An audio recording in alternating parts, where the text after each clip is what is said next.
In episode 41, iPiffle on God's existence, part 1, and on the religious texts.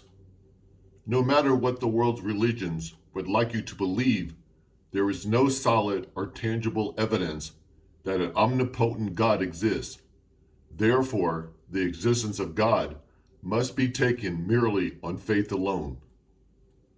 There is a group of people skeptical of the existence of God who have put forth an idea called the paradox of omnipotence.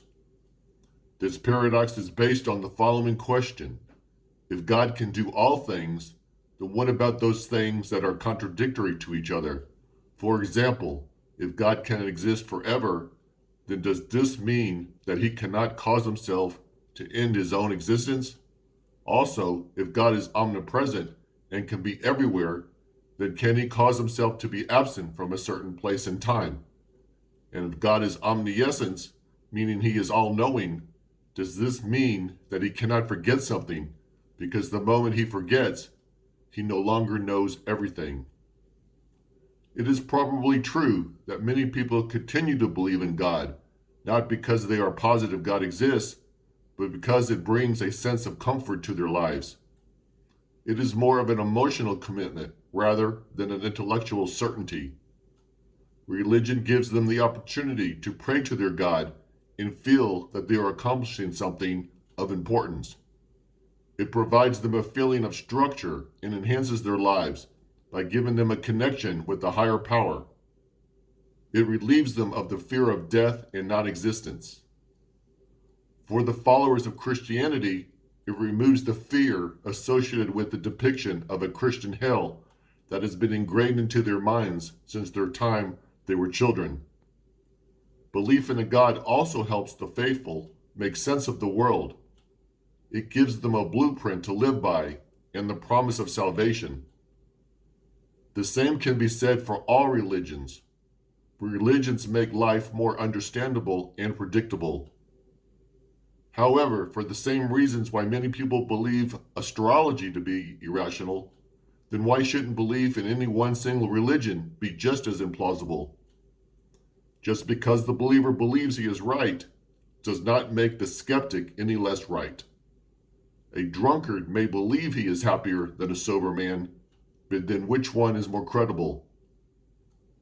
Religion is like a mood-altering drug.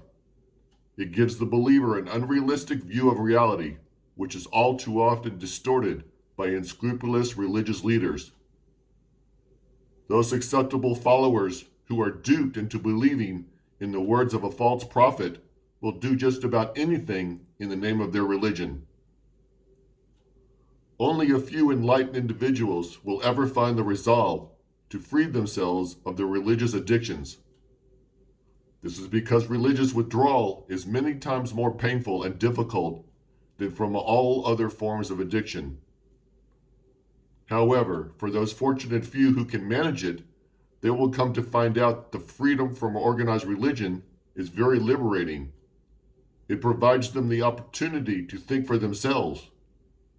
Religious liberation can be very empowering, and in many cases even enhance their spiritual well-being.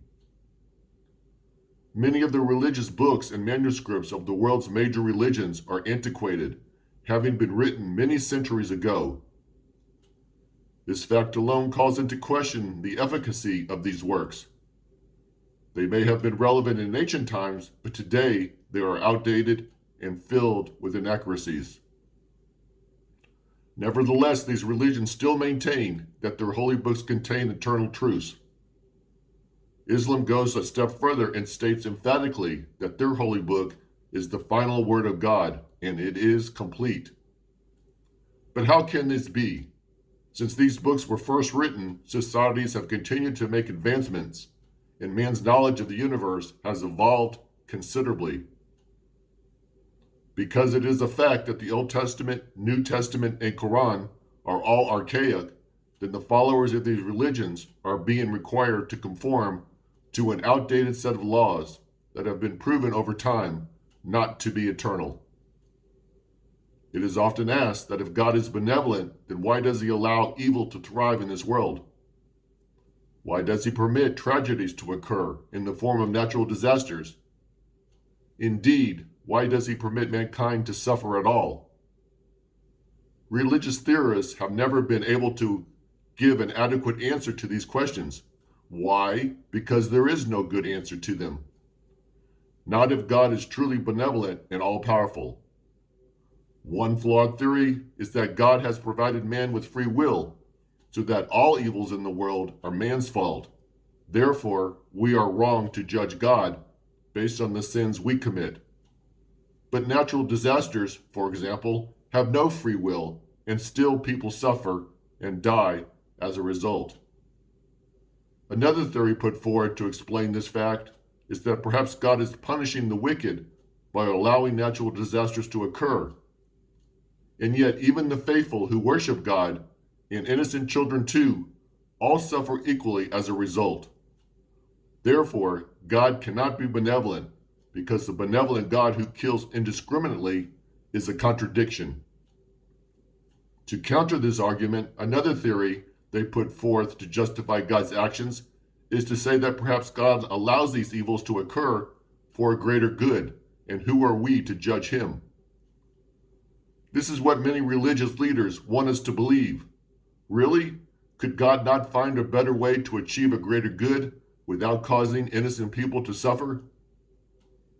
Having run out of theories, the only thing left for religious theorists to say is that perhaps God does not involve himself in these tragedies or is powerless to intervene. But if this were the case, then wouldn't God be impotent rather than omnipotent? So if God is indeed omnipotent and can intervene on our behalf, and yet he chooses not to for whatever the reason, then one could only consider him to be an evil God and not a benevolent one. Thank you for listening. I hope you will join me in my next video.